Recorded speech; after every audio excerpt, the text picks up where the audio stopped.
Mrs. Decker lost both her baby twins, 6 months old, two of the sweetest, healthiest, fattest little things you would imagine.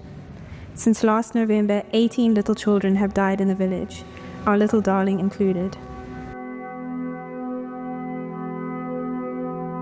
These letters have been retained by the archive because of the information they reveal about the more important men of this family. But here we get to spend time with the women's voices, what they are speaking about to each other, what is the kind of significance of the everyday. I read the letter from Mimie to Andrew. I read about an experience they had when they went out for someone's birthday. And I just decided to relate my experience to hers and her everyday, where we went out and enjoyed nature and our environment.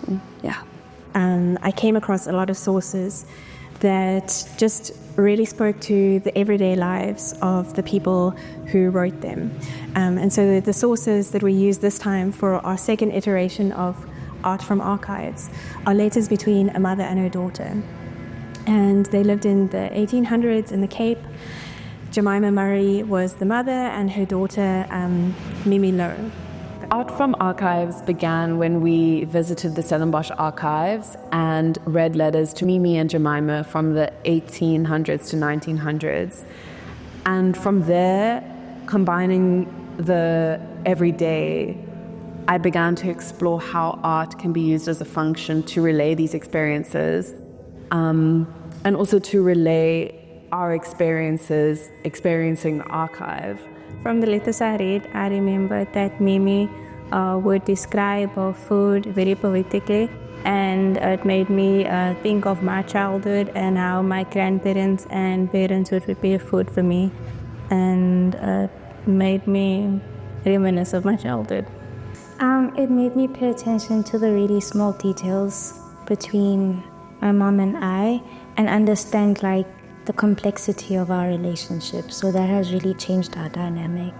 It was quite an emotional experience because I felt like I had formed a relationship with them by reading these personal letters, and I decided to explore that grief with my piece.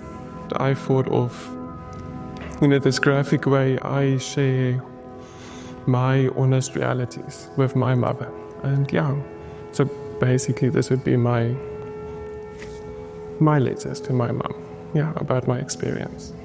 They sat with these letters, poured through them, and we were just struck by, as curators, but also the students and participants, we were struck by how in the past, the griefs and losses and joys and everything in between was so much like what we experience today, even if much of daily life was very different.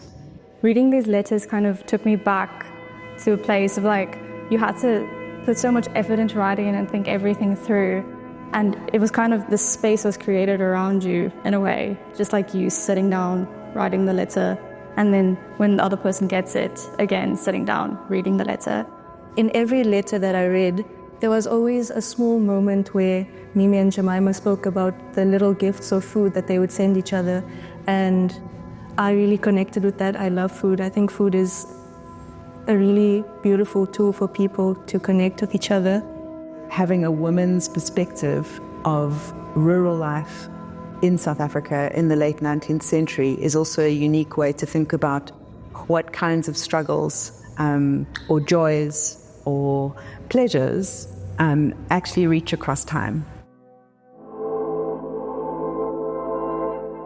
I think reading the letters, I would just find these bits of pieces of, or these one-lines that almost had, that quality to them, that almost dramatic quality to them.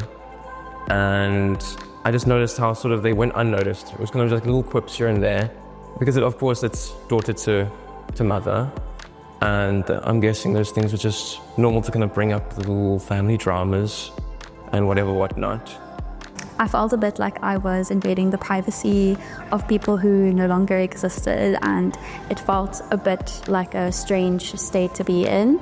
It also put the idea into my head that we have no control over the things that we put out there and how they will be perceived once we are no longer around.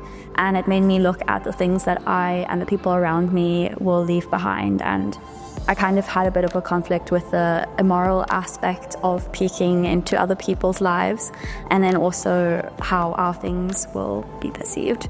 The issue of body image and how you look is an issue that's persisted through the ages.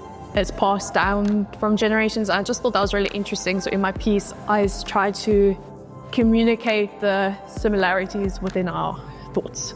The students were greatly impacted by the everyday lives of these two women who lived more than 150 years ago.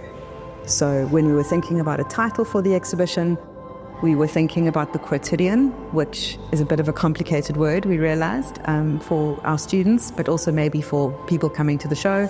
And we liked the multiple meanings of present. So to be present, but also presence and being given a present. So this is a kind of a gift.